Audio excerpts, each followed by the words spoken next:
Olá, obrigado André, obrigado comunidade Pantocrato pelo convite. Me sinto muito honrado, muito feliz de poder participar deste congresso de Santa Teresinha, uma alegria imensa no meu coração. Eu sou Ítalo Fasanella, fundador da comunidade Sagrada Família, comunidade que neste ano de 2020 completa 26 anos de fundação. Nosso carisma está ligado com a família, né? O projeto de Deus, o projeto original de Deus para a família, é a família como comunidade de amor, né? Sermos esta família, comunidade de amor. A nossa missão é evangelizar e resgatar a família. Sou casado com a Rosana há 31 anos, temos 6 filhos, 4 na terra, 2 no céu. Nós perdemos 2 durante a gravidez, e são vida humana, né? Do segundo para o terceiro mês nós perdemos, talvez um menino, uma menina, não sabemos, mas vida humana que não pode ficar fora da conta, né? Temos outros 4 filhos, nossos 2 mais velhos, a Regina e o Paulo já são casados, nos dando aí a alegria de 3 netos, o Miguel, a Antonella e o Guilherme. Temos ainda outras 2 filhas solteiras, a Miriam e a Natália, com 20 e com 16 anos. Uma alegria muito grande de ser família. A nossa comunidade foi fundada em 1994. Nós temos a nossa sede na cidade de São Paulo e temos algumas missões da comunidade em Santos, em São José do Rio Preto e em Assis, interior de São Paulo. Temos também um casal em Campinas. Temos um casal em Paudalho, que é uma cidade vizinha do Recife, e temos 3 pessoas, um casal e uma viúva, consagrados da nossa comunidade, que moram em Vitória, no Espírito Santo. Bem, e dentro deste congresso sobre Santa Teresinha, o que vou falar hoje para vocês? O tema é este: Deus, o primeiro a ser servido. A espiritualidade dos santos Luís e Zélia Martã, os pais de Santa Teresinha. Temos aqui, preciso fazer este à parte, dar esse destaque especial, nós temos aqui presente as relíquias dos pais de Teresinha, a relíquia de Luís e de Zélia. Aqui é uma relíquia ex corpore, ou seja, é um pedacinho do corpo deles, não um pedacinho do corpo de Luís, um pedacinho do corpo de Zélia. E aqui então nós temos uma presença diferenciada deles nesse nosso momento, a quem quero dirigir uma pequena oração pedindo a intercessão deles e a intercessão da Sagrada Família para que o Espírito Santo leve essa palavra ao fundo do seu coração e que você possa crescer na graça e no conhecimento durante todo este congresso. Pedimos então a São José, a Nossa Senhora, a Luís e Zélia, Santos Luís e Zélia Martã, primeiro casal na história da igreja a ser canonizados juntos, que eles intercedam por nós, intercedam por você que está acompanhando esta palestra, está acompanhando este congresso, para que a graça, sobretudo a graça da santidade, se faça presente na sua vida. Ave Maria, cheia de graça, o Senhor é convosco, bendita sois vós entre as mulheres, e bendito é o fruto do vosso ventre, Jesus. Santa Maria, Mãe de Deus, rogai por nós, pecadores, agora e na hora de nossa morte. Amém. Sagrada Família, rogai por nós. Santos Luís e Zélia Martã, rogai por nós. Bem, para falar deste tema, Deus, o primeiro a ser servido, vou desenvolver os elementos da espiritualidade, os fundamentos da espiritualidade dos pais de Santa Teresinha. Eu me baseio em algumas obras, mas de um modo especial, quero até apresentar para vocês que acaba sendo também uma relíquia, um livro de 1948, que hoje tem no Brasil, já publicado. Essa aqui é uma edição portuguesa, História de uma Família, o lar onde floresceu Santa Teresinha. Esse aqui é o grande clássico da espiritualidade de Luís e Zélia e como fonte primária dos escritos do próprio casal, temos este livro que foi lançado em 2019 pela nossa editora, Sagrada Família, que são as correspondências. A correspondência familiar são as cartas de Luiz e Zélia. Então, é o primeiro livro das cartas deles em português no mundo todo. É este que está aqui, temos, graças a Deus, no Brasil. Depois, um pequeno apanhado, num outro livro, esse aqui é de minha autoria, A Novena da Família, rezando com os santos Luiz e Zélia Martin. Mas também me baseio nos escritos de Celina, as fontes que eu tenho, apesar de que me parece que hoje temos alguma coisa em português, mas são livros em italiano, e um outro livro de um especialista na espiritualidade, Luiz e Zélia, escrito originalmente em francês, traduzido para o italiano. O autor chama-se Jean Clapier, uso também um pouco este livro dele, Uma Santidade para Todos os Tempos. Mas os principais temos aqui as cartas e história de família. São os grandes clássicos, as fontes primárias, principalmente porque a história de uma família, quando o padre Joseph Piatti terminou de escrever esse livro, duas filhas de Luiz e Zélia estavam vivas, né? Estavam vivas e elas puderam atestar que este livro, de fato, tudo que está ali é verdadeiro sobre a sua família. E o padre Piatti, ele diz que, para além das aparências, é necessário encontrar na família Martin a alma do lar. Essa aqui é uma expressão bastante forte, a alma do lar.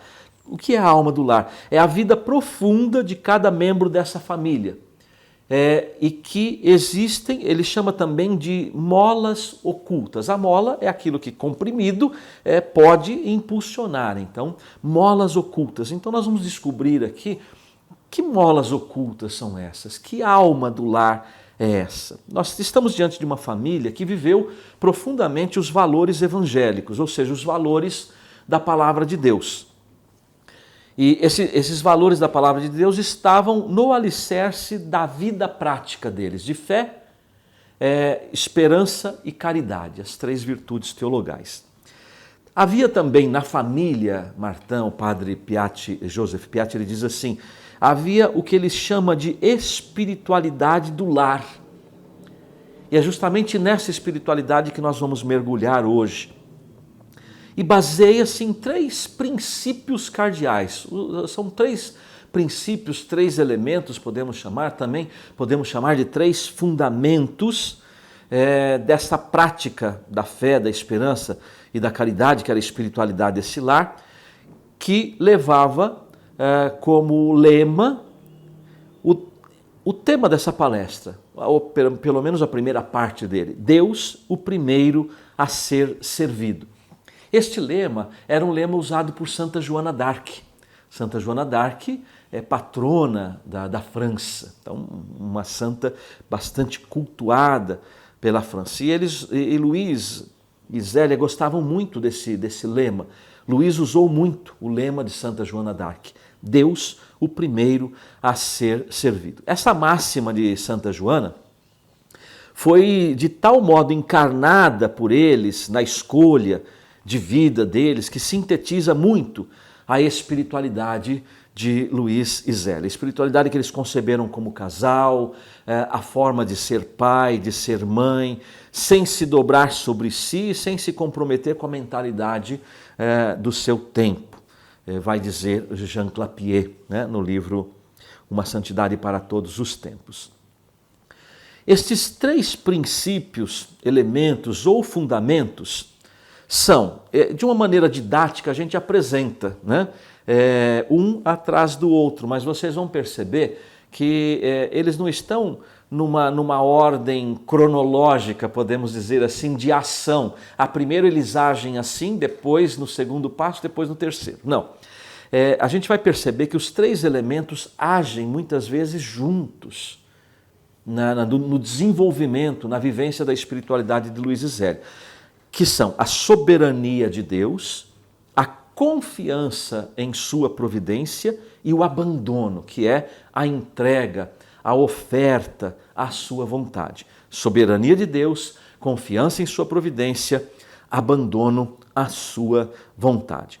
Como disse, não são 3 estágios que se sucedem, mas atuam juntos e um é consequência dos outros. Eles interdependem, eles agem ao mesmo tempo também com a fé, com a esperança e com a caridade, que são esses valores evangélicos como pano de fundo desta espiritualidade vivida por eles. Então, esta é a alma do lar. Estas são as molas ocultas que animavam, que impulsionavam a vida de Luiz e Zélia para a vivência da santidade no cotidiano. Aliás, esta daqui é a grande profecia de Luiz e Zélia para os nossos tempos. A santidade no cotidiano. Nós podemos perceber e fazer um paralelo, como já até acenei aqui, entre as 3 virtudes teologais com os 3 elementos da espiritualidade de Luiz e Zélia. Soberania de Deus, fazemos um paralelo com a fé. A confiança em sua providência com a esperança. O abandono à sua vontade com a caridade. Quero ler aqui, ainda nessa introdução, 2 pequenos trechos do livro de Jean Clapier, Uma Santidade para Todos os Tempos.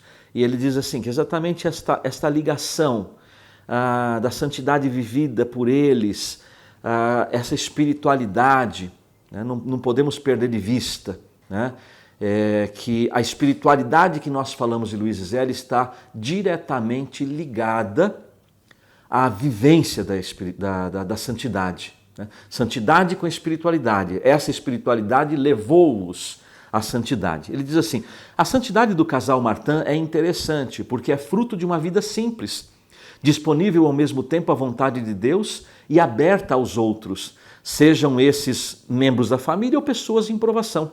A sua exemplaridade consiste na fidelidade e na seriedade com que Luiz e Zélia viveram a preocupação de Deus na busca do reino, do seu reino, em cada coisa.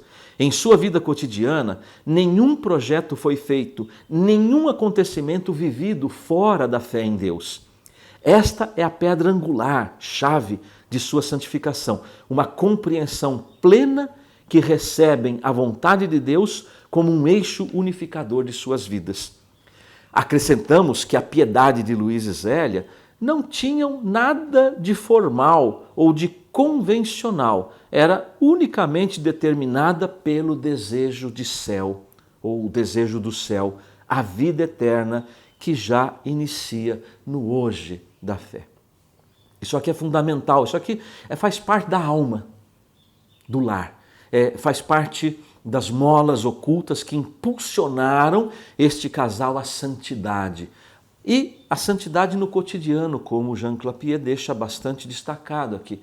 Ou seja, a santidade no cotidiano é uma santidade vivida na simplicidade do lar, na simplicidade da vida cotidiana do lar. Ou seja, das coisas que são próprias da vida de família, a vida do casal, a educação dos filhos, a inserção desta família na sociedade, a inserção e a vida ativa desta família na igreja. Então a sua vida social, a sua vida eclesial, a sua vida familiar, a sua vida interior é marcada por esta simplicidade. Mas na simplicidade, uma autenticidade de coração que os levava a serem apaixonados por Deus, a amar a Deus sobre todas as coisas. Aliás, é exatamente isso que depois nós vamos ver entre a ligação da caridade e o abandono, que é o último ponto que a gente vai abordar, mas em todos os pontos da espiritualidade, os elementos da espiritualidade, nós vamos perceber em Luiz e Zélia, e que as filhas acabaram herdando isto, o impulso da experiência de ser amado por Deus. E nós damos sequência agora olhando cada elemento da espiritualidade de Luiz e Zélia, cada fundamento e o seu paralelo com a virtude teologal. Então, soberania de Deus e a fé. Hebreus 11, 6 diz assim: ora, sem fé é impossível agradar a Deus, pois para se achegar a Ele é necessário que se creia primeiro que Ele existe e que recompensa os que o procuram. Celina, uma de suas filhas, por diversas vezes, tanto ela como as irmãs, ouviam Luiz Martin, seu pai, murmurar em latim a palavra de Gênesis 15, 1. Nada temas, Abraão, eu sou teu protetor, tua recompensa será grande. É uma passagem de fé. E Abraão é o grande exemplo de fé na Sagrada Escritura, né? Sobretudo no Antigo Testamento. O Catecismo da Igreja Católica define desta forma, no parágrafo 1814, a fé. A fé é a virtude teologal pela qual cremos em Deus e em tudo o que nos disse e revelou, e que a Santa Igreja nos propõe para crer, porque Ele é a própria verdade. Pela fé, o homem livremente se entrega todo a Deus. Por isso, o fiel procura conhecer e fazer a vontade de Deus. Pela fé, pelo dom da fé. O primado de Deus, lembram? Né? Esse emblema, né? Essa máxima da família Martin. Deus, o primeiro a ser servido. Né? Significa que Ele, o Senhor, é colocado em primeiro lugar, no lugar acima de tudo e de todos. Para que isto aconteça, é fundamental não somente uma lei que diga que Deus deve estar sobre tudo e sobre todos, mas essencialmente esta é uma atitude livre de quem colocou sua fé em Deus e o colocou em primeiro lugar na sua vida. Não é uma imposição de uma lei, mas é a liberdade do amor no coração. Esta atitude gera um comportamento que engloba todos os aspectos da vida, ou seja, nada na vida de Luiz e Zélia e das suas filhas ficaram de fora do primado de Deus, ou seja, Deus estava em primeiro lugar em todos os aspectos da vida deles. Recorro mais uma vez a Jean Clapier, né, no seu livro Uma Santidade para Todos os Tempos, onde ele diz assim: o centro de gravidade de sua existência é colocado em Deus, que transcende o tempo. A alma, na qual o Espírito de Deus deixou uma marca de sua lembrança, a nostalgia de sua mesma vida, não pode contentar-se de qualquer coisa que seja menos que Deus. Permitir que o Espírito de Deus haja significa deixar a Deus o lugar que lhe compete, o primeiro. Deus o primeiro a ser servido. Para Luiz e Zélia, este primado espiritual não é uma fórmula vazia e compreende verdadeiramente todos os aspectos da vida. Então é exatamente isto que Luiz e Zélia viveram. Eles permitiram que o Espírito Santo os marcasse, que esta marca que o Espírito de Deus deixa na alma de uma pessoa, implanta em nós o desejo de Deus. E na liberdade do coração deles, esse desejo de Deus se expandiu na vida de Luiz e Zélia e na vida de suas filhas. A perseverança da fé e a prioridade ao projeto de Deus. O que é isto na vida de Luiz e Zélia?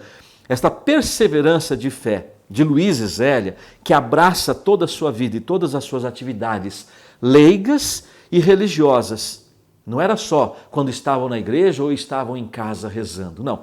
Todas as suas atitudes, todas as suas atividades profissionais, sociais, eram tocadas por esta realidade espiritual, esta realidade divina. Se pode compreender somente partindo da prioridade que eles deram ao projeto de Deus. O projeto de Deus para as suas vidas, o projeto de Deus para o seu matrimônio, o projeto de Deus para a sua família era aquilo que estava em primeiro lugar. E estando em primeiro lugar, ordenava todas as outras atividades, pensamentos e enfim, atitudes de Luiz e Zélia e sua família. Celina testemunha a fé de seus pais, quando nos seus escritos ela diz assim: o que dizer do espírito de fé e da inalcançável esperança de meu pai? Deus em tudo, Deus acima de tudo. É o que elas ouviam ele dizer. Por isso, ele gostava muito do lema de Santo Inácio: tudo para a maior glória de Deus. Primeiro vimos o lema de Santa Joana d'Arc, né? Deus o primeiro a ser servido, agora entra Santo Inácio, tudo para a maior glória de Deus. Frequentemente o surpreendiam, imerso numa profunda oração. Tudo que dizia respeito a Nosso Senhor o apaixonava. E lembrando o que disse Maria, a outra filha, no processo de canonização de Teresinha, que os pais tinham uma fé profunda.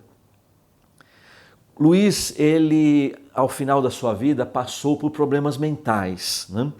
E ficou internado no Hospital Bom Salvador, em Caen, cidade a 60 quilômetros de Lisieux, inclusive muito próximo do Mosteiro da Visitação, onde viveu a vida religiosa uma das suas filhas, a Leônia, inclusive a filha difícil do casal, né?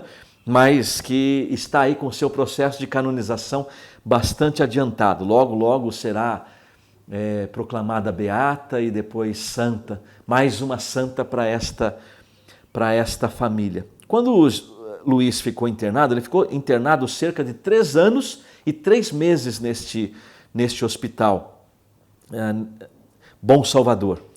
A madre, que era responsável pelo setor onde Luís ficou internado, ela registra numa carta esta frase: este venerável ancião não ensina mais do que a maior glória de Deus. Porque mesmo internado no hospital, Luís não parou de evangelizar. E a bondade dele chamava a atenção de todo mundo. Na carta número 110, é uma carta de Zélia, ela escreve assim: entretanto, é uma carta escrita para suas filhas, entretanto, é necessário servir o bom Deus, minhas queridas filhinhas, e procurar merecer estar um dia no número dos santos dos quais celebramos a festa. Essa carta foi escrita no dia de Todos os Santos. E aí Zélia ainda nessa carta continua assim: quero fazer-me santa. Não será fácil, há muito para ser desbastada e a madeira é dura como pedra. Então vejam, a realidade humana de Luís e Zélia era muito presente. Eles tinham essa compreensão. Eles não eram anjos que andavam flutuando, viviam uma vida concreta, mas o profundo desejo de santidade estava sempre presente no coração deles. Uma das formas mais explícitas que Luís e Zélia testemunhavam colocar Deus em primeiro lugar era através da Eucaristia. A Eucaristia tinha um lugar privilegiado na vida deles. Todos os dias, missa pela manhã, às 5h30 da manhã, lá em Alençon. Depois nós sabemos que após a morte de Zélia, ela morre com 45 anos para 46 de câncer de mama. Moravam em Alençon, onde eles se conheceram, onde eles se casaram. Eu não estou aqui trabalhando a questão da vida deles, porque o padre Thierry, né, nesse congresso, se já não falou com vocês, irá falar em uma próxima palestra, e ele vai trazer um pouco sobre a vida de Luís e Zélia. Padre Thierry é o parente vivo mais próximo, ele é uma espécie de sobrinho de Luís Martin, é um amigo nosso, e hoje ele é o reitor do santuário de Alençon. Alençon é onde Teresinha nasceu, onde Luís e Zélia se conheceram, onde eles se casaram, mas após a morte de Zélia, Luís e as filhas se mudam para Lisieux, onde morava o irmão de Zélia, o Isidoro, com a sua esposa, para ajudar Luís a cuidar das filhas. E lá em Lisieux a missa era a missa das 6 da manhã que Luís ia, a missa dos operários, a missa dos pobres.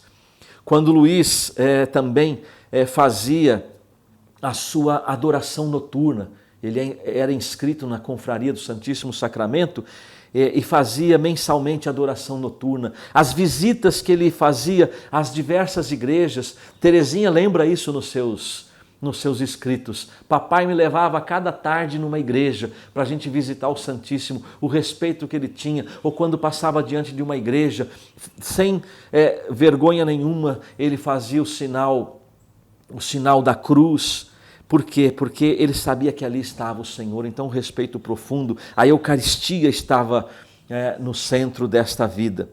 E a Eucaristia dava o ritmo a todas as atividades do dia, porque Jesus era o centro. No início do dia, Jesus Eucarístico estava no centro dessa família e ele era o centro ordenador de todas as outras atividades. Como não poderia deixar de ser, o domingo também era uma das formas com que Luiz e Zélia colocavam Deus em destaque, Deus em primeiro lugar. O domingo, sobre todos os outros dias da semana, era o principal, porque é o dia do Senhor. Ele era guardado com o maior respeito possível, especialmente Luiz tinha um zelo, não que Zélia não tinha, também tinha, eles tinham um zelo muito grande pelo domingo. Luiz foi relojoeiro, joalheiro, ele tinha uma relojoaria e ele não abria de domingo, ainda que tenha sido autorizado pelo seu confessor a abrir pelo menos uma portinha lateral, mas ele não abria, porque ele dizia assim, né?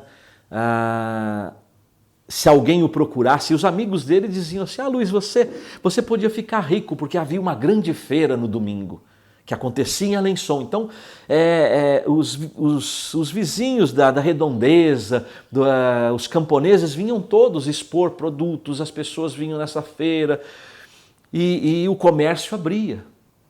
E os amigos diziam, Luiz, você é bobo, você podia ficar mais rico ainda.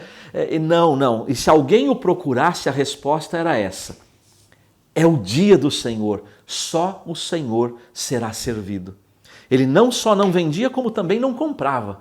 Eles não compravam nada no domingo. Até aconteceu num dia, nessa feira, ele encontrou um camelô que tinha uma pedra de afiar, que serviria bem para os seus instrumentos de trabalho. Ele falou, olha, guarde porque a venda é garantida. Amanhã eu venho pegar com você. Mas não comprou no domingo. Na carta 77, Zélia escreve assim, no domingo não posso viajar, estava escrevendo para sua cunhada. Seria contrário aos meus princípios. Tem outras passagens que Zélia também cita o domingo, mas para a gente poder aqui, com essas passagens, entender um pouco esta questão do primado de Deus, Deus o primeiro a ser servido. Esse primado se estendia, por exemplo, na prontidão com que eles batizavam os filhos. Os filhos eram batizados, se não era possível no mesmo dia, no máximo no dia seguinte. Por quê? Porque receber o sacramento e dar o sacramento aos filhos era algo muito importante para eles. Para Luiz e Zélia, batizar um filho é consentir-lhe de receber a vida mesma de Deus, a força do alto e a salvação em Jesus Cristo. Quantas vezes nós, como pais, eu e a Rosana, graças a Deus, assim que os nossos filhos saíram do hospital, no domingo seguinte já estavam sendo batizados. Mas quantos pais adiam por meses, por anos? Às vezes porque prometeu para um padrinho, uma madrinha que não mora na mesma cidade, mora lá no interior, não sei de onde, e até que se consegue reunir a família, marcar. Então, quantas vezes vai se adiando esta grande bênção? Zélia tinha uma preocupação imensa de um filho morrer sem o batismo. Eles tiveram 9 filhos, 4 morreram novinhos. 3 com menos de 1 ano e Helena que morre com 5 anos de idade. 2 meninos e 2 meninas. E Zélia tinha esta preocupação, era uma preocupação dos dois, a preocupação que um filho pudesse morrer sem batismo. Né? Era uma preocupação constante no coração desses pais. Eu quero também ainda dentro, para ir finalizando a primeira parte da fé, com Deus o primeiro a ser servido, falar do pavilhão. Né? E aí eu quero comentar com vocês o que ou o que foi o pavilhão, que a gente vê nos escritos de Teresinha, nos escritos teresianos. Que tal de pavilhão é este? O pavilhão, o que é o pavilhão? Quando eu ouvia falar, via nos escritos de pavilhão, eu imaginava para nós, é um pavilhão, é um lugar imenso, né? Um galpão muito grande, um pavilhão de eventos. Não, o pavilhão era uma torre hexagonal, não muito grande, uma torre hexagonal, que ficava no canto de um terreno, de um jardim, também não muito grande, que Luiz adquiriu quando solteiro. E ali neste lugar uma torre com 3 pavimentos, também não é muito grande, tem um pavimento térreo, um intermediário e um último. E Luiz Martin, ele gostava de ir ao pavilhão para rezar, para meditar, levava as crianças para brincar. Se vocês leem os escritos de Teresinha, ela vai lembrar que gostava muito de ir no pavilhão para brincar, colher morangos, framboesa. As crianças gostavam de brincar ali, às vezes até era um prêmio pelo bom comportamento. Aí Luiz dizia, então eu vou levá-las para o pavilhão, e que ficava também muito próximo de um braço do rio Sarthe, que é um rio que cruza a cidade de Alençon, onde Luiz exercia o seu principal hobby, que era a pesca. E no pavilhão ele guardava todos os apetrechos de pesca. Luiz, ele ainda solteiro, 1857, ele adquiriu esse lugar, um ano antes do casamento. E ali ele costumava ser este lugar, o lugar do encontro com Deus. Nas paredes do pavilhão ele colocava frases para que ele pudesse meditar, por exemplo, Deus me vê, a eternidade se aproxima e nós não pensamos nisso. Bem-aventurados os que guardam a lei do Senhor, Deus me defenda dos seus juízos. Então, algumas frases que ele deixava grudada na parede para ajudá-lo nas suas meditações, nas suas orações, né? E ainda sobre esta vida de oração de Luiz e Zélia, quem vai lembrar disto é Teresinha, nos seus escritos, isto está nas obras completas. Ela diz assim, em seguida da janta, subíamos para fazer a oração em comum, e a rainhazinha ficava aos pés do seu rei, não tendo senão que olhar para ele para saber como rezam os santos. Olha que coisa maravilhosa. Teresinha ficava aos pés do Pai no momento da oração e diz isto, né? Bastava olhar para ele para saber como rezam os santos.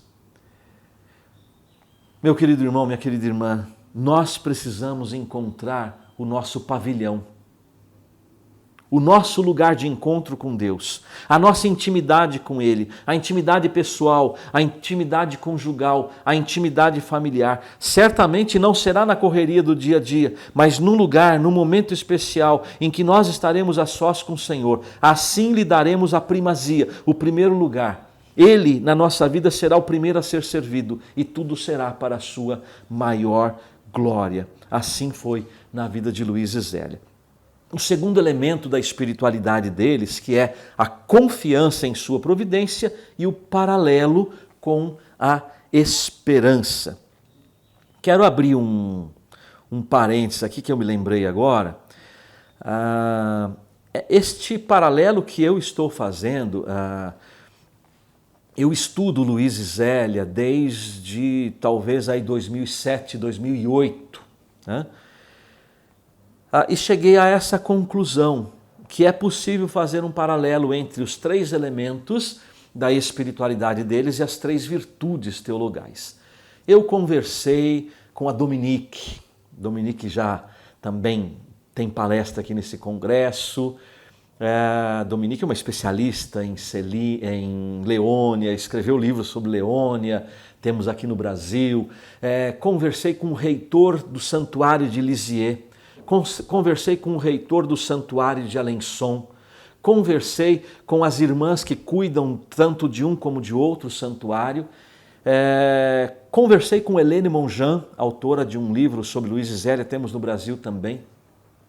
Hoje ela trabalha nas edições Emmanuel, na França, e nenhum deles tem notícia que no mundo alguém fez um estudo traçando um paralelo entre os elementos da espiritualidade de Luiz e Zélia com as virtudes teologais. Então você recebe em primeira mão este estudo, que com certeza será ampliado e transformado em livro, né, através da nossa editora Sagrada Família. Eu com certeza escreverei um livro sobre esse tema, obviamente com muito mais detalhes. Então vamos lá. Confiança em sua providência e a esperança. Hebreus 11:1. A fé é o fundamento da esperança. Veja, falávamos da fé, mas perceba a ligação com a esperança. Como eu dizia, os elementos da espiritualidade de Luiz Zélia estão ligados uns aos outros. A fé é o fundamento da esperança, é uma certeza a respeito do que não se vê. E Romanos 8, 24, porque pela esperança que fomos salvos. Ora, ver o objeto da esperança já não é esperança, porque o que alguém vê, como é que ainda o espera?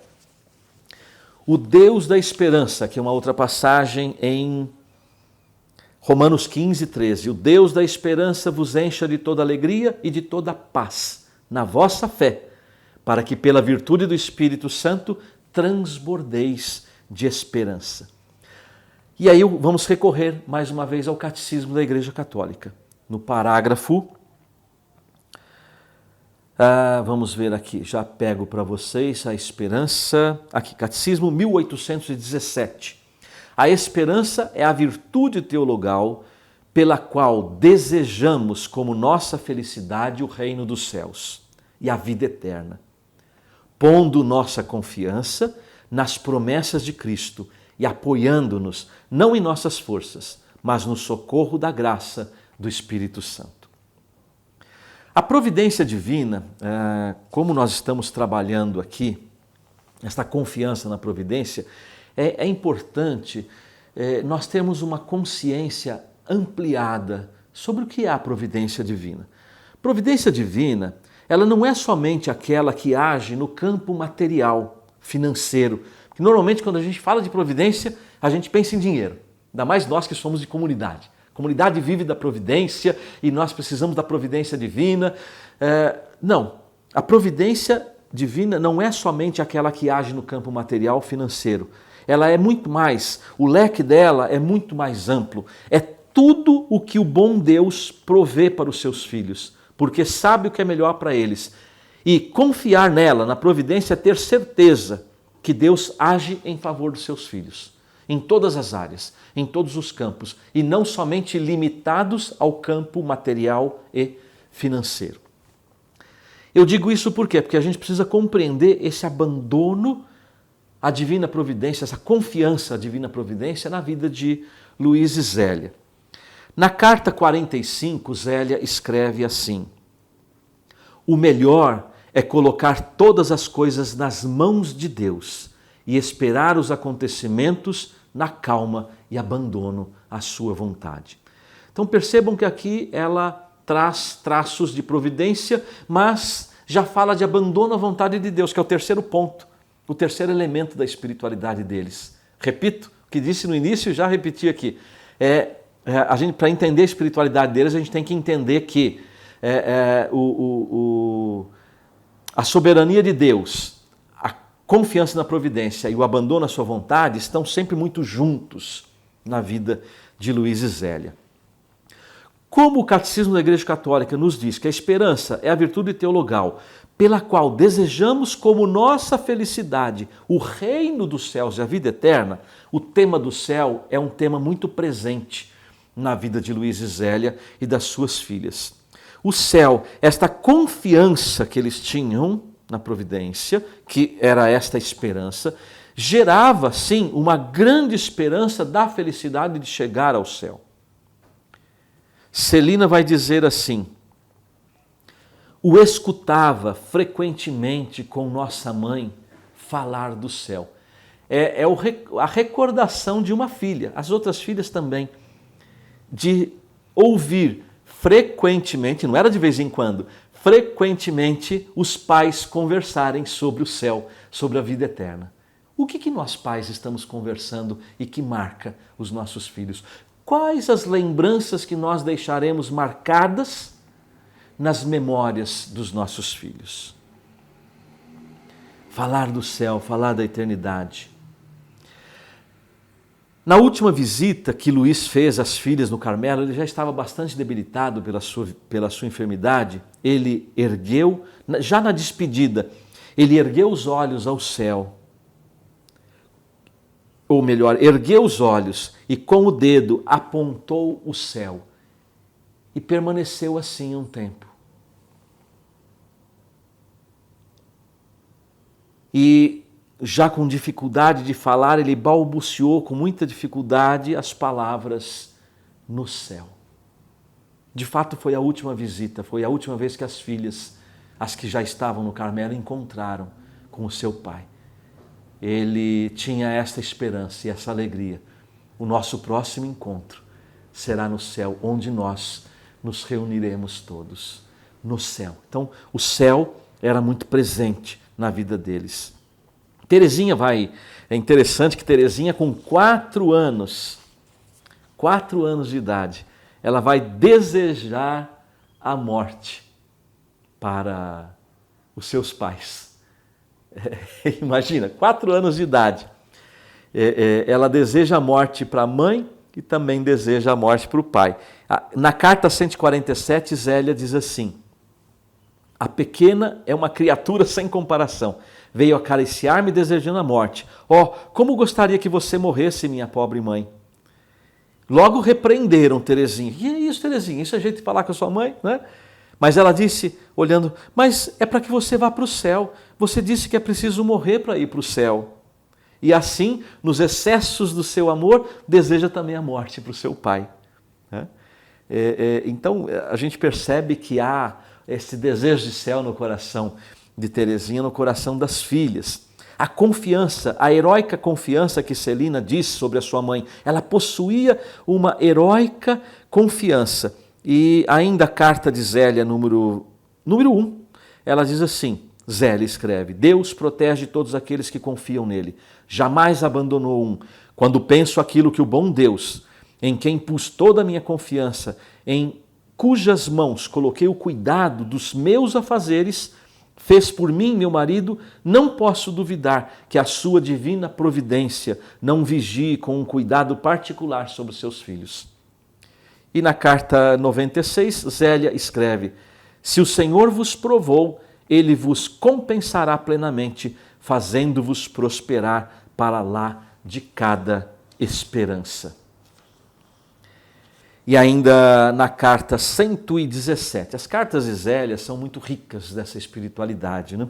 Espero contra toda esperança, mais a vejo difícil, mais me persuado que o bom Deus não permitirá que permaneça assim. Ela estava falando de Leônia, a filha difícil. Rezarei tanto que se deixará comover. Na carta 181, Zélia diz assim: vivo na esperança e na paz, esperando que chegue a hora de Deus. Carta 181.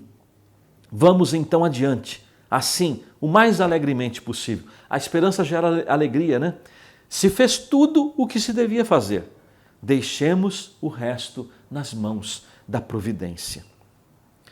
Celina lembra o pai dela conversando com ela. Teu velho pai, que sonha com o céu e o infinito. Vaidade das vaidades, e tudo não é que vaidade, exceto amar a Deus e servi-lo. Luís disse isso, e Celina se recordou desta fala de Luís. A mesma Celina vai dizer assim, recordando o seu pai: vamos lá, queridas filhinhas, sejam sempre a minha alegria e a minha consolação sobre a terra, e continuem a bem servir o Senhor, é grande e admirável em suas obras. Aquele que espera em Deus jamais será confundido, vai lembrar, a palavra de Deus diz isso, mas vai lembrar Zélia na carta 180. A confiança sem limites gera uma entrega total e um abandono inabalável. Por quê? Eu recordo aqui o Catecismo da Igreja Católica. A virtude da esperança responde à aspiração da felicidade colocada por Deus no coração do homem. Assume as esperanças que inspiram as atividades dos homens, purifica-as para ordená-las ao reino dos céus, protege contra o desânimo, dá alento em todo esmorecimento, dilata o coração na expectativa da bem-aventurança eterna. O impulso da esperança preserva do egoísmo e conduz à felicidade da caridade. O egoísta, ele não confia na providência, a não ser em si mesmo. O impulso da esperança preserva do egoísmo e conduz à felicidade da caridade. Vejam, percebam como que existe uma ligação. Né? Já disse isso aqui várias vezes, né? Mas é importante a gente perceber soberania de Deus, fé, confiança na providência, esperança, abandono, entrega, oferta, a sua vontade e a caridade. O catecismo diz assim, recorro mais uma vez ao catecismo, no parágrafo 1818,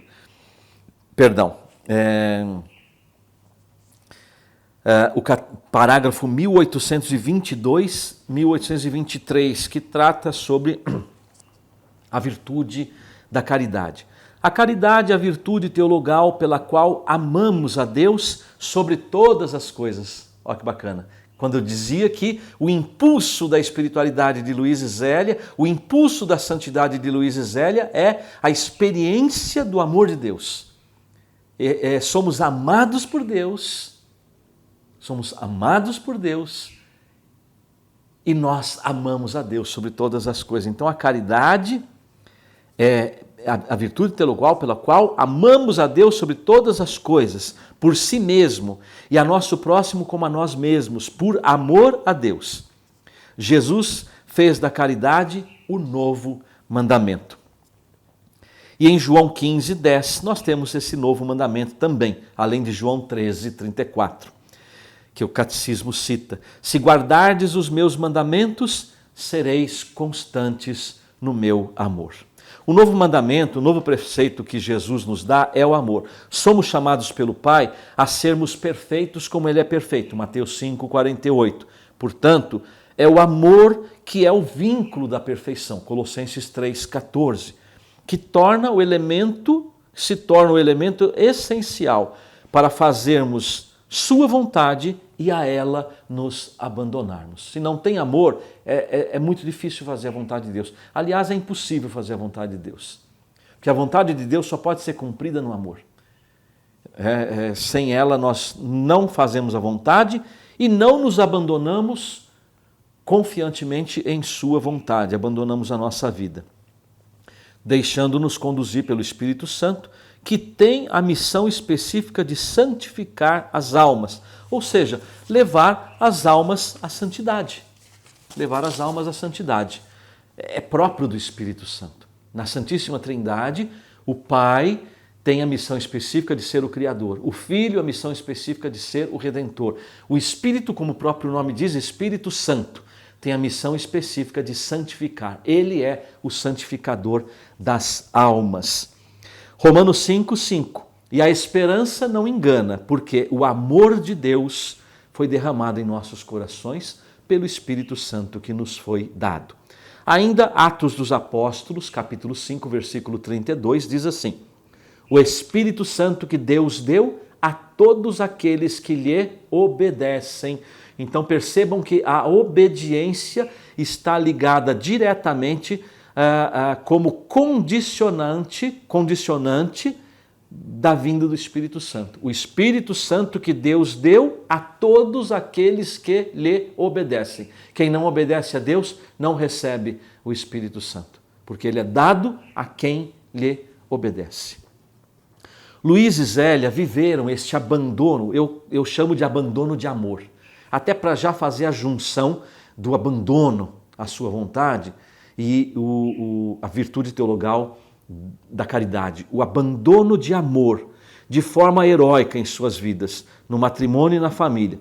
E podemos perceber nas palavras de Teresinha o quanto esse abandono dos seus pais influenciou como herança a sua vida, os incomparáveis pais. Esse termo é um termo cunhado por Teresinha.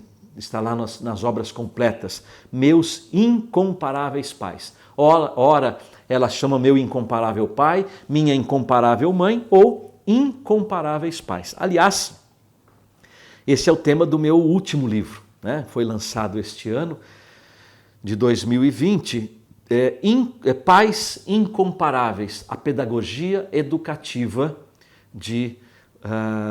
dos santos Luiz e Zélia Martin, pais de Santa Teresinha. Pela editora Sagrada Família. Pais Incomparáveis, a pedagogia educativa. quanto que isso influenciou na vida de Santa Teresinha. Vejam, nas obras completas, nos seus escritos, Teresinha, quando ela, essa aqui é a parte, me parece que é a parte principal, né? Quando ela revela como encontrou a sua vocação, a ciência do amor. Ah, sim, esta palavra ressoa docemente ao ouvido da minha alma. Compreendo muito bem que só o amor pode tornar-nos agradáveis a Deus. E este amor é o único bem que ambiciono. A caridade é a via excelente que conduz seguramente a Deus. A caridade deu-me a chave da minha vocação. O amor encerra todas as vocações. Encontrei, enfim, minha vocação. Minha vocação é o amor. No coração da igreja, minha mãe, serei o amor. Essas palavras são famosas de Santa Teresinha. Óbvio que ela chegou a essa profundidade na sua busca, na sua vida religiosa, lá no Carmelo.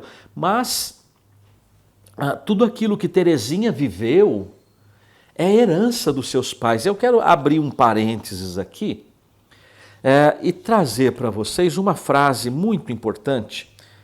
Se vocês me dão licença, eu pego rapidamente nos meus apontamentos, está aqui. Um dos maiores teólogos do século XX, eu estudando Luiz Zélia, conhecendo um pouco Teresinha, eu cheguei a essa conclusão. A pequena via de Teresinha, que é a sua doutrina, a sua pequena doutrina, o seu pequeno caminho, como ela chama, né? A infância espiritual. É a teologia de Teresinha, simples, né? Simples, que lhe rendeu o título de doutora, né? João Paulo II deu esse título a ela. Depois eu lendo esse escrito desse grande teólogo do século XX, o Hans Urs von Balthasar, ele escreve assim, e que confirmou o sentimento que eu tinha no meu coração. Teresa realiza no sobrenatural somente aquilo que em qualquer modo viveu no natural.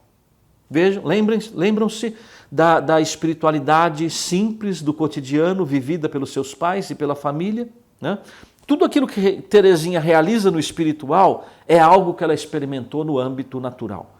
E nada ela tem experimentado em modo mais íntimo e mais conquistador que o amor do pai e da mãe.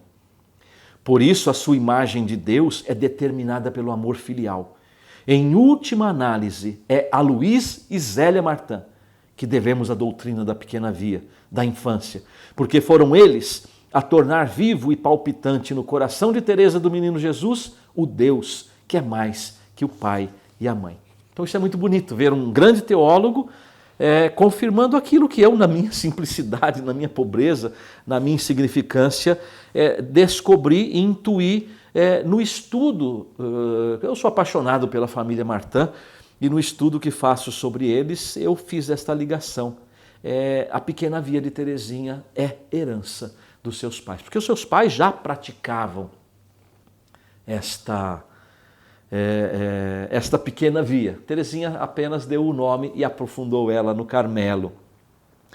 Podemos dizer que a santidade é o exercício das virtudes animado e inspirado pela virtude teologal da caridade, num abandono completo à soberana vontade de Deus. A primazia da vontade divina, ou seja, a vontade de Deus tem que estar em primeiro lugar, porque se Deus está em primeiro lugar, Deus é o primeiro a ser servido, tudo para a maior glória de Deus, fazer a vontade de Deus também estava em primeiro lugar na vida deles. Então, renúncias às próprias vontades, a resignação, isso é muito presente na vida de Luiz e Zélia. Mas a resignação sem uma conotação negativa, porque não é uma resignação passiva, é um abandono voluntário ao amor de Deus. Porque hoje, quando a gente fala em resignação, o que parece? Parece alguém que desistiu de lutar, parou de lutar, entregou os pontos, jogou a toalha no chão. Não é dessa forma que viveram a resignação Luiz e Zélia. A resignação na espiritualidade de Luiz e Zélia deve ser entendida como abandono voluntário ao amor de Deus. Vem acompanhada da atitude de abandono em Deus. Então, como eu disse aqui, não é uma resignação passiva, Não, é uma resignação ativa, porque é abandono voluntário ao amor de Deus. A espiritualidade dos Martã é oblativa. Teresinha será o exemplo mais explícito, escreve Helene Monjan. A caridade era a alma do lar, recorda Padre Piatti. Lembram, no início eu dizia, precisamos descobrir a alma do lar. A caridade era a alma do lar. Chegamos ao ponto. O amor, a caridade era a grande alma que dava vida e que impulsionava a vida de Luís e Zélia. Luís, por exemplo, numa carta que ele escreve, Celina também recorda isso nos seus escritos, ele diz assim: doe sempre e faça as pessoas felizes. Doe sempre e faça as pessoas felizes. Chegando de volta em casa, após a missa matutina, Zélia, ao despertar as filhas, e antes de qualquer palavra ou saudação, perguntava assim: ofereceu o seu coração a Jesus hoje? Era a primeira coisa que as filhas ouviam da mãe quando voltava da missa. Você já ofereceu o seu coração a Jesus hoje? Teresinha no Carmelo vai escrever que frequentemente durante o dia ela fazia a oferta da sua vida usando uma pequena fórmula ensinada pela sua mãe. Não só ensinada, a Zélia rezava com as suas filhas todos os dias esta oração. Zélia ensinou e rezava junto, que é assim: meu Deus, te ofereço o meu coração, toma-o como quiser, de tal modo que nenhum outro o possua, mas somente você, Jesus. Eu vou repetir, se você estiver anotando.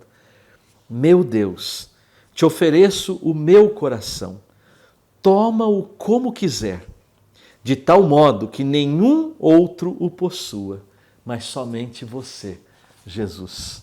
Olha que bênção, olha que maravilha.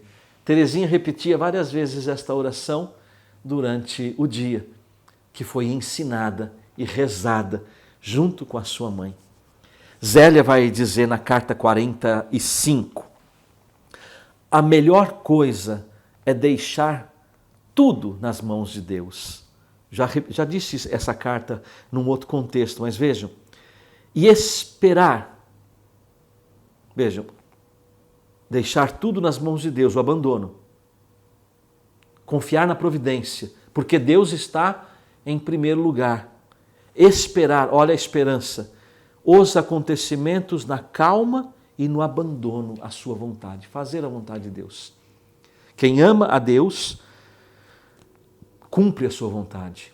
A gente cumpre a vontade de Deus porque amamos a Deus. O amor é, de fato, a grande mola propulsora da espiritualidade de Luís e Zélia, da espiritualidade herdada pelas suas filhas, a espiritualidade que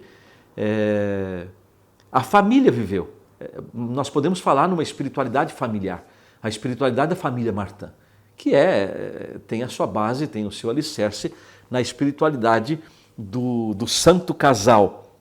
Na carta 204, Zélia escreve assim: devemos nos colocar na disposição de aceitar generosamente a vontade de Deus. Não é simplesmente aceitar a vontade de Deus, não. Aceitar generosamente a vontade de Deus, qualquer que seja, porque será sempre aquilo que pode ser de melhor para nós. O que tem de melhor para nós será sempre a vontade de Deus. Por isso, então, temos que nos abandonar generosamente a esta vontade. Esta era a dinâmica espiritual que Luís e Zélia trabalhavam para poder viver esta espiritualidade. Quando Celina, em visita ao seu pai, lá no sanatório, naquele hospital de Caen, era um hospital psiquiátrico, disse que todos faziam uma novena a São José, pedindo a sua cura. Imagina, Luís ficou internado 3 anos e 3 meses. Não foram 3 meses. Foram 3 anos e 3 meses internado no sanatório. E então Celina disse: papai, nós todos estamos rezando, fazendo uma novena a São José pedindo a sua cura. Olha o que Luiz respondeu: não, não necessita pedir isso, mas somente a vontade do bom Deus. Não peçam a minha cura, peçam que eu faça a vontade de Deus. Quem é que quando está doente não gosta de saber que tem pessoas rezando pela sua cura? E quem é que responde como Luiz? Não, não rezem pela minha cura, rezem para que seja feita somente a vontade de Deus. Isso é confiança, isto é amor, isto é abandono, isto é resignação no sentido positivo da palavra. Luiz, ele fez a oferta da sua vida contando uma experiência que ele teve na igreja Nossa Senhora de Alençon, quando eles moravam em Alençon. Aqui Luiz já está em Lisieux. Ele visitava muitas vezes Alençon, amigos, e aproveitava o pavilhão. Ele se reunia lá com amigos no pavilhão e às vezes ele ficava ali para pousar no pavilhão. Ele dormia lá enquanto estava em Alençon. E a igreja Nossa Senhora de Alençon foi a igreja em que eles se casaram e onde Teresinha foi batizada. E ele conta essa experiência desta visita às suas filhas. Ele diz assim, numa visita que ele fez ao Carmelo: filhas minhas, retorno de Alençon, onde recebi na igreja de Nossa Senhora graças tão grandes, de tal consolação, que eu fiz esta oração. Meu Deus, é muito. Sim, sou muito feliz. Não é possível ir para o céu assim. Desejo sofrer qualquer coisa por vós. E me ofereci. A palavra vai contar Teresinha e Celina. A palavra vítima sumiu sobre seus lábios. Ele não ousou pronunciá-la diante de nós, diz Teresinha, mas havíamos compreendido. Havíamos compreendido. Queridas filhas, eu sou muito feliz. É impossível ir para o céu assim. Eu preciso oferecer algo mais a Deus. Eu quero sofrer alguma coisa por Deus. E me ofereci. Quando ele ia falar como vítima, percebendo que estava na frente das filhas, ele se conteve, mas elas perceberam: eu me ofereci como vítima. E vejam se esse oferecimento não está presente na espiritualidade de Teresinha, na Pequena Via. Leia o livro sobre Leônia, a surpreendente santidade da irmã de Santa Teresinha, e você vai perceber, Teresinha vai dizer que Leônia foi muito fiel à sua Pequena Via, foi uma discípula fiel, uma das mais fiéis à sua Pequena Via, o seu pequeno caminho, a infância espiritual. Esta questão da oferta, da vítima por amor, está muito presente. A caridade praticada de Luiz e Zélia. Luiz fazia parte do Círculo Vital Romé, isso lá em Alençon. Era um círculo social de amigos. Ali Luiz gostava de jogar bilhar. Ele jogava bilhar com os amigos, um dos seus hobbies também. Os debates eram presididos por um padre. Os membros desse círculo eram da classe média, que desenvolviam atividades comerciais, liberais e políticas. Era a chamada burguesia francesa. A burguesia francesa era composta por políticos, liberais e comerciantes. Tinham em comum a preocupação com os mais desamparados e eram animados pelo espírito do Evangelho. Lembram que no início desta palestra eu falei que a espiritualidade de Luiz e Zélia era baseada, alicerçada nos valores da palavra de Deus, né? Fiéis à liturgia dominical, enriquecendo também com a vida de oração suas responsabilidades. Luiz ainda se inscreveu na Conferência de São Vicente de Paulo, vicentinos, né? Que desenvolvia suas atividades junto aos mais necessitados. O Jean Clapier vai lembrar isto. Visitas às famílias mais pobres, mas também mantinham uma biblioteca acessível aos que não tinham recursos. Ajuda às crianças, coleta de roupas, assistência aos enfermos. E ele ainda participava de um outro círculo, o Círculo Católico dos Operários, onde se tomava consciência da importância de levar o Evangelho no mundo do trabalho, sempre mais seduzido pela ideologia comunista e anárquica do século XIX. Qualquer coincidência com o século XXI, ou qualquer semelhança é mera coincidência.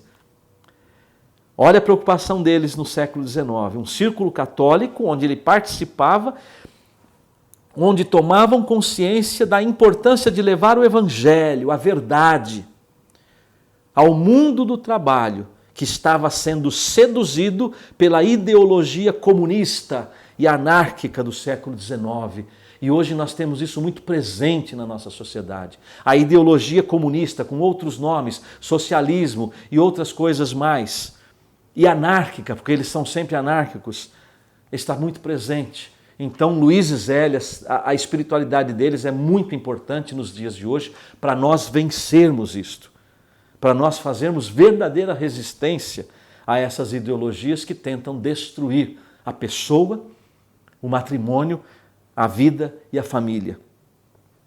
A caridade e a solidariedade de Luiz e Zélia são ainda testemunhadas nos diversos escritos que temos à disposição sobre sua vida, sempre prontos a socorrer algum necessitado pelo caminho que eles encontravam ou que vinham bater à sua porta. E muitas vezes eram conduzidos por eles até a sua casa, para que pudessem dar uma assistência melhor. Faziam questão de que esta preocupação com os mais necessitados fosse transmitida às suas filhas.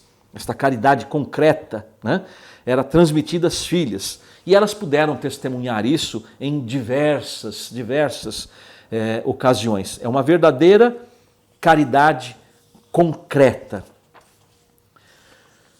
Honestidade, pontualidade, nunca atrasar o pagamento dos empregados, também faziam parte das manifestações, ou melhor, do comportamento fraterno e caridoso do nosso santo casal.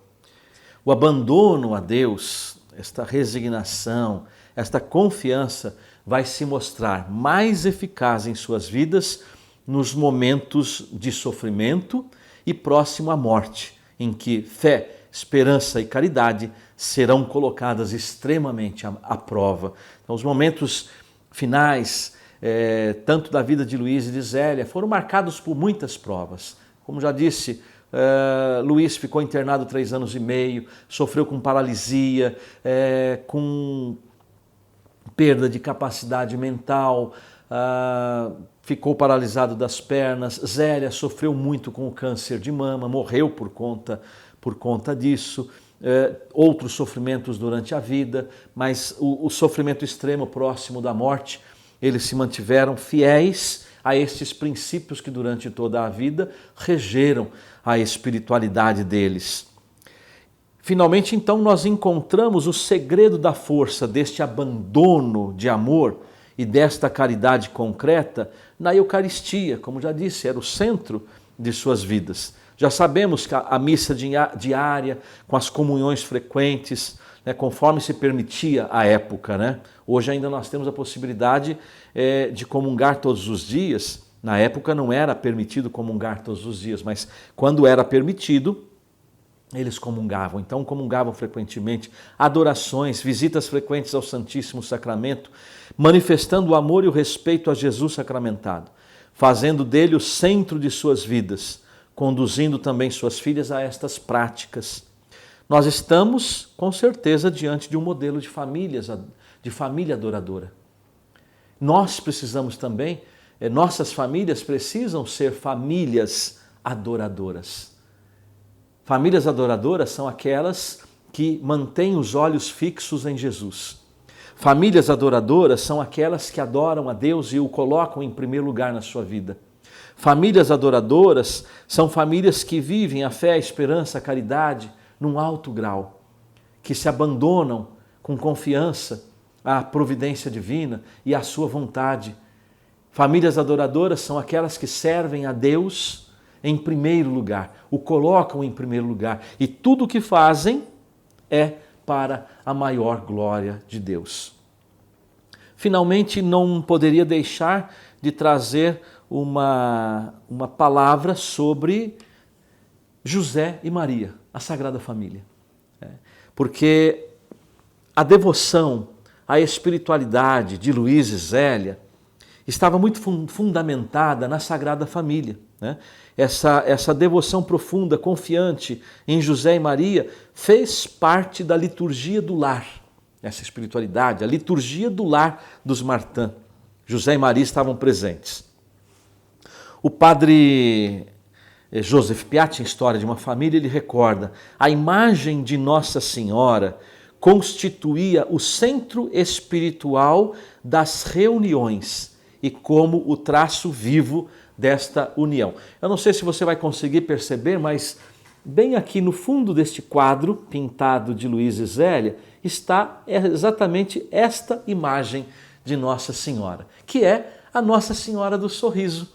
Luís Martin ganhou esta imagem, é uma imagem de 80 centímetros, ganhou de uma catequista dele, quando ele era solteiro. Ele levou essa imagem para o pavilhão e quando eles se casaram, essa imagem passou a ser a imagem da família e acompanhou a família até a morte deles. Depois passou a acompanhar Teresinha no Carmelo. Hoje essa imagem original está acima da tumba de Santa Teresinha lá no Carmelo. É a imagem de Nossa Senhora do Sorriso, que passou a ter esse nome depois que Teresinha foi curada milagrosamente com o sorriso da Virgem Maria. Então essa imagem era o centro dessa espiritualidade. O altar de Nossa Senhora era enfeitado de modo especial no mês de Maria, no mês de maio. Zélia fazia questão, às vezes as meninas até davam uma reclamada, mas precisa de tanta flor, o enfeite precisa ir até o teto, mamãe. Ela diz: enquanto eu estiver viva vai ter que ser assim. Então Zélia tinha esse gosto de enfeitar a imagem, o altar no mês de maio. Diante da imagem de São José, Zélia se recolhia muitas vezes em oração, confiando-lhe suas intenções. Na carta 194 ela escreve assim: me recomendo muito a São José, tenho grande confiança nele. E ainda a Celina vai lembrar, Luís pedia para as filhas que o recomendassem a São José para que pudesse morrer como um santo. Para que pudesse morrer como um santo. E ainda do livro de Celina nos vem esta informação: todos os filhos de Luís e Zélia, os 9, receberão o nome de Maria. Inclusive os 2 meninos, que também tinham o nome de José. Todos tinham o nome de Maria, todos os 9. Maria na frente. Maria Celina, Maria Leônia, Maria Teresa, Helena Maria, Maria Helena, o José Luiz, João Batista, com Maria na frente. Então, tamanha era a devoção a José e a Maria, que alimentavam a espiritualidade de Luís e Zélia. Eu quero convidar você, para finalizarmos este momento, a fazer comigo esta oração. É uma oração de consagração da família à Sagrada Família de Nazaré, com a intercessão de Luís e Zélia Martin. Sagrada Família, Jesus, Maria e José, consagro minha vida e minha família a vós, para vivermos como autêntica igreja doméstica, verdadeira comunidade de amor, onde Deus é o primeiro a ser servido, fazendo tudo para a sua maior glória, amando-nos e amando ao próximo como a nós mesmos. Nos comprometemos a viver a santidade no cotidiano, assim como viveram os santos Luís e Zélia Martin, pais de Santa Teresinha do Menino Jesus, na humildade, na alegria, no acolhimento da vida, no trabalho honesto, no cultivo das virtudes evangélicas, na promoção das vocações, no apostolado, com fé viva, confiante esperança e ardente caridade. Queremos, como eles, confiar na divina providência e nos abandonar à vontade de Deus, pois seguiram vosso modelo na simplicidade da família de Nazaré. Jesus, Maria e José, nossa família vossa é. Santos Luís e Zélia Martin, roguem por nossas famílias. Se você quiser conhecer um pouco mais sobre Luiz e Zélia, pode seguir nossas páginas no Instagram e no Facebook. Santos, Luiz e Zélia Marta, páginas da Comunidade Sagrada Família. Deus te abençoe com a intercessão do nosso santo casal.